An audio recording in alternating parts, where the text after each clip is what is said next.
चाणक्य ने महिलाओं के बारे में कई बातों का उल्लेख अपनी चाणक्य नीति की पुस्तकों के अलावा अन्य पुस्तकों में भी किया है। इनमें से कई बातों से हम असहमत हो सकते हैं और कई से सहमत।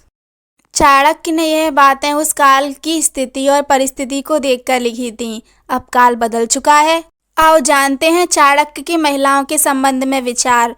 चाणक्य नीति के अनुसार महिलाओं का धार्मिक होना जरूरी है। भगवान, प्रकृति और धर्म पर उसका विश्वास घर को सुरक्षित रखता है। ऐसी महिलाएं अच्छे और बुरे का अंतर तुरंत और आसानी से कर लेती हैं। प्रकृति की पूजा करने से संतुलन का ज्ञान होता है। चाणक्य के अनुसार जिसकी पत्नी मीठा बोलने वाली है वो भाग्यशाली है। ऐसी महिलाएं कहीं भी रहें उसके संबंध सभी से अच्छे रहते हैं और उसी से घर में खुशी रहती है। उसकी सभी तारीफ करते हैं। अतः स्त्री की वाणी बहुत ही मधुर होनी चाहिए। कड़वे वचन नहीं बोलने चाहिए। चाणक्य नीति के अनुसार जो महिला धन संचय करना जानती है उस परिवार पर अचानक विपत्ति आती है तो उसके परिवार को हानि नहीं होती है।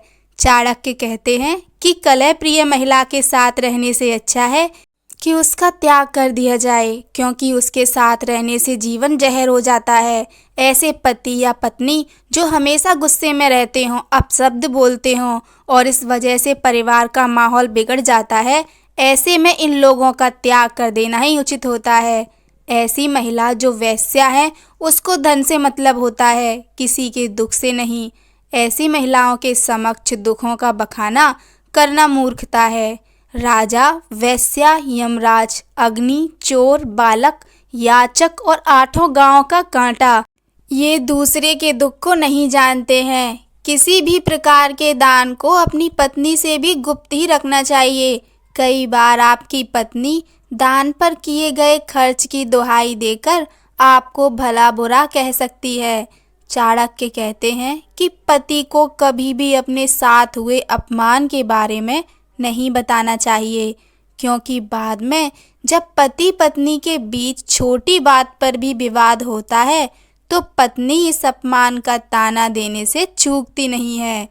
आचार्य चाणक्य कहते हैं कि यदि पति के अंदर कोई कमजोरी है या उसकी कोई कमजोरी है तो उसे अपनी पत्नी को नहीं बताना चाहिए। यदि आपकी पत्नी को आपकी कमजोरी पता चल गई तो वो अपनी बात मनवाने के लिए आपकी कमजोरी पर ही प्रहार करेगी। चाणक्य नीति के अनुसार पत्नी को अपनी कमाई नहीं बताना चाहिए।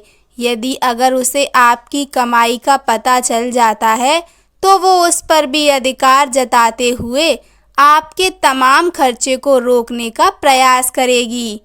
कुछ महिलाएं ऐसी भी होती हैं जिनके आगे उन्हें ना चाहते हुए सिर झुकाना पड़ता है।